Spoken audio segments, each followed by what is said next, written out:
Le CIOM, effectivement, à côté de ses missions régaliennes, de collecte, de traitement, de valorisation des déchets, a agi depuis de très très nombreuses années pour sensibiliser tous les publics, et en particulier les publics les plus jeunes, aux enjeux liés aux déchets. Nous travaillons d'abord en lien avec une association et que nous avons missionné pour venir dans les écoles sensibiliser les enfants au compostage. Et ce sont aujourd'hui 26 écoles dans le cadre d'une opération Triton d'Or qui travaille sur une durée de 3 ans à la technique du compostage. Depuis le début de l'année, on a un travail sur la biodiversité, du sol, de l'eau, de tout ce qui nous entoure finalement.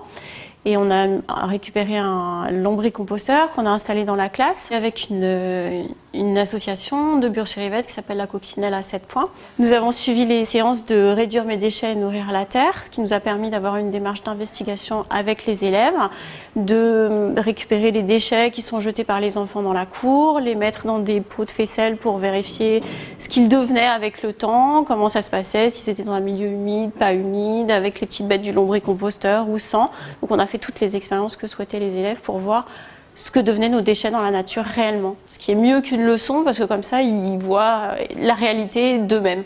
Il faut mettre les déchets à la bonne place.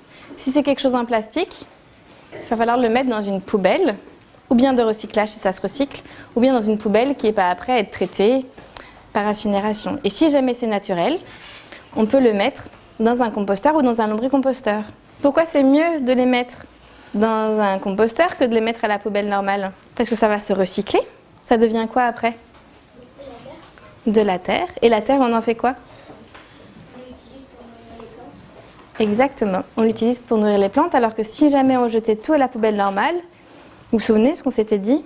Il faudrait beaucoup de camions poubelles, beaucoup plus que finalement ce qu'on a vraiment besoin si jamais on composte. Une des richesses du programme est que à la fois il est utilisable bien sûr par l'enseignant, mais qui donne lieu aussi souvent à des synergies, je dirais, entre associations et entre collectivités concernées par soit la collecte et le traitement des déchets.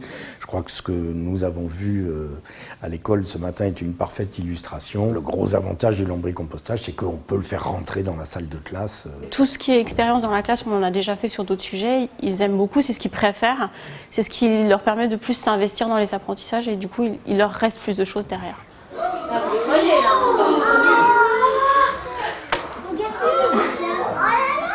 Et là, ils sont très nombreux, hein. Ils vont vraiment bien, vous les avez bien nourris.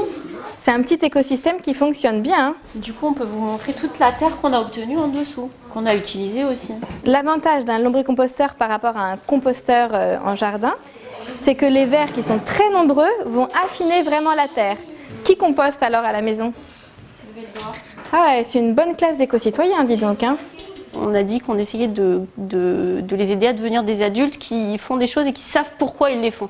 Pas juste parce qu'on leur a dit il faut faire ci, il faut faire ça. Comme on avait le lombricomposteur et qu'on récupère de la terre avec, on a testé, planter nos graines dans cette terre. Est-ce que ça pousse mieux que dans la terre de l'école, que dans du sable, que dans tout ce qu'ils ont voulu tester finalement. Maintenant, on voit aussi qu'il y a une formidable synergie, que ce soit d'abord sur la façon dont les familles des enfants sont susceptibles de s'équiper. On avait un exemple tout à l'heure avec un élève qui s'est fabriqué, je dirais, un composteur, que ce soit aussi la capacité des établissements scolaires à traiter leurs propres biodéchets de restauration.